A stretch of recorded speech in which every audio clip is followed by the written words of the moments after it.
Magandang araw. Ngayon nga po ay ibigay po natin ang game schedule na magaganap po sa November 18, 2023 sa PBL All Filipino Conference 2023 Preliminary Round. Kaya bago po ang lahat ay huwag niyong kalimutan mag-like, comment, and subscribe and pa-hit the notification bell para lagi po kayong updated sa aking mga bagong video about sa volleyball dito sa Pilipinas. Kaya guys, huwag na po natin patagalin pa. Ito na po ang game schedule. November 18, 2023, Saturday. First game 4 p.m. Jerfor Defenders versus Akari Power Chargers. Second game naman po 6 p.m. PLDT High Speed Hitters versus Kremlin Cool Smashers. At ang venue po nito ay sa Cagayan de Oro na ipakita na po natin at ibigay na po natin ang game schedule sa November 18.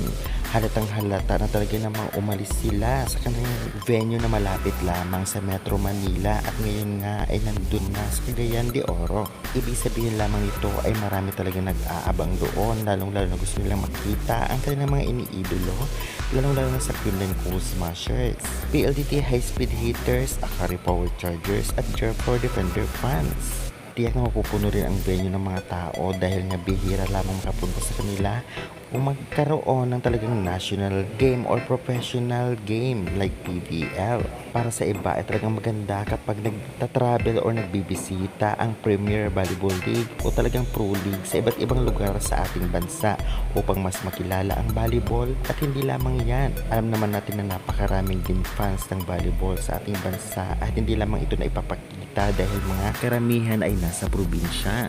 Kaya good news na ito. Kaya guys, pag-usapan naman natin ang team standing. Kitang-kita nga papalapit na matapos ang preliminary round at talaga namang kailangan nilang mag-ipon ng pagpanalo o points para papasok sila sa semifinals. Dahil sa ngayon pa lamang ay kitang-kita na natin na talaga nangingibabaw ang lakas ng Kremlin Cool Smashers, Chocomocho Flying Titans, PLDT, Cherry Tigo at ang iba ay naghahabol pa para sa ranking. Kaya guys, anong sasabi nyo? I-comment na yan at huwag kalimutan mag-like and subscribe for more updates. Thank